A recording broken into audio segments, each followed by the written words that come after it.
Assalamualaikum warahmatullahi wabarakatuh. Kembali kepada kita di sini Senang Satwa.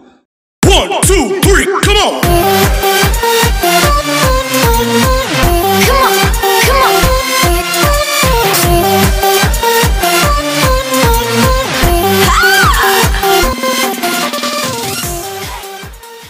Kali ini kita membahas tentang bagaimana ciri-ciri kucing yang akan melahirkan. Yang sebentar lagi pasti kalau kira-kira kita prediksi seminggu kemudian akan melahirkan. Maka kita akan siap-siap untuk tempatnya atau menyediakan yang kita perlukan. Oke teman-teman yang mau tahu tentang info kucing dan selanjutnya tentang perkembangan kucing saya yang akan melahirkan nantinya, mohon di subscribe dan di like, juga aktifkan tombol loncengnya untuk mengikuti dan menambah wawasan tentang seputaran tentang hewan ternak. Nah, di sini yang mau kita bahas adalah ciri-ciri tentang berapa lama lagi dan tanda-tanda kucing yang akan melahirkan. Ada beberapa tanda kucing yang akan melahirkan di sini.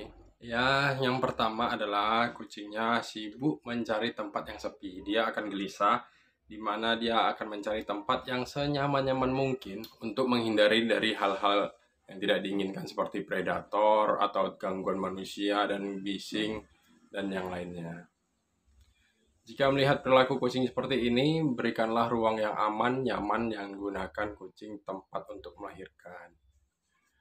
Dan yang kedua adalah kucing itu sering tidur, maka dia akan cepat lemas dan selalu mencari tempat untuk istirahat. Lalu dia mengeong. Tiba sudah beberapa saat dia ingin bentar lagi untuk dia gelisah, dia mengeong sekerasnya ataupun jarang berhenti, ya selalu recok lah. Ini berlangsung sampai proses melahirkannya. Lalu dia sering menjilati tubuh. Dia menjilati tubuh juga termasuk dalam salah satu tanda kucing mau melahirkan. Biasanya menjelang waktu kelahirannya, seekor kucing betina yang hamil seringkali menjilati tubuhnya. Hal ini dilakukan kucing agar mendorong keluarnya hormon yang dapat mempermudah proses melahirkan nantinya.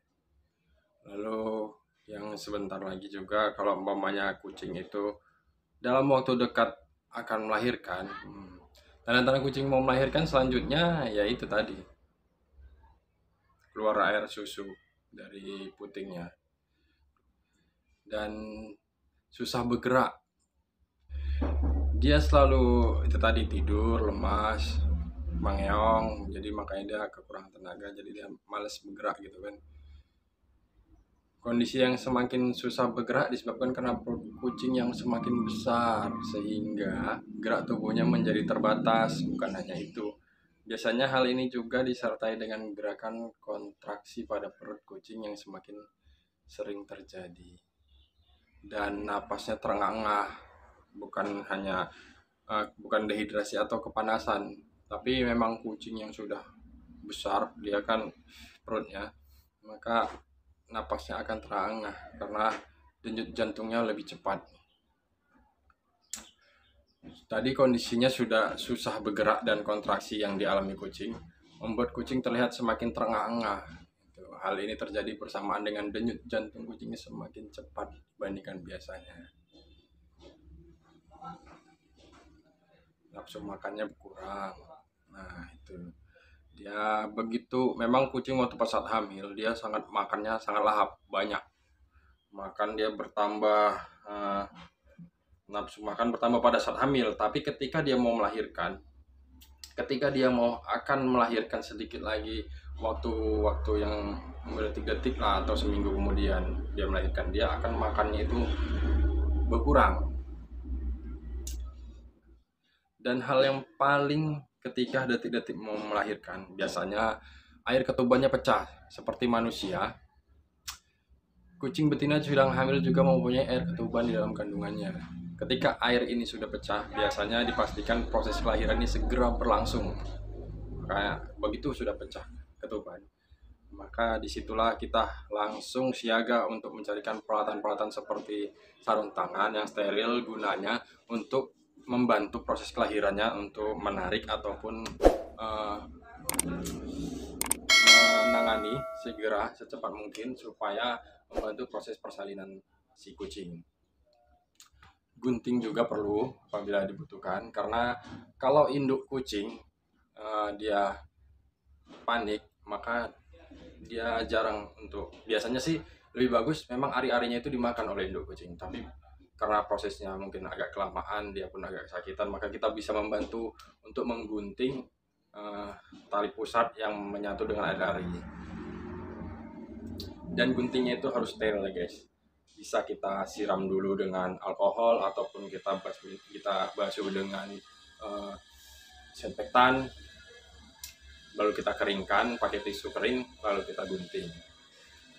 Proses itu juga sangat berhati-hati, jangan sembarangan, pelan-pelan. Kalau memang tidak bisa ataupun ketika kita tidak bisa menanganinya ataupun kita jijik untuk melihat darah ataupun air ketuban, bisa kita panggil dokter hewan ataupun kita antar ke pet shop terdekat untuk supaya tidak terjadi hal-hal yang tidak kita inginkan. Oke guys, sampai di situ saja pengalaman dan yang saya alami, ciri-ciri kucing saat melahirkan di kucing saya seperti itu guys. Kawan-kawan, kalau ada masukan lagi ataupun pengalaman-pengalaman teman-teman yang sudah berjalan, gimana kucingnya yang sudah banyak melahirkan, ada yang kurang dari penjelasan saya, boleh di komen di bawah untuk sama-sama kita belajar di sini, karena tujuan kita di sini juga untuk belajar dan saling sharing. Oke, terima kasih, sampai di sini aja video saya. Apabila ada kata-kata saya yang salah ataupun tingkah laku saya yang menjengkelkan, mohon dimaafkan. Wabillahi taufiq wal hidayah. Wassalamualaikum warahmatullahi wabarakatuh. Jangan lupa subscribe guys. Terima kasih.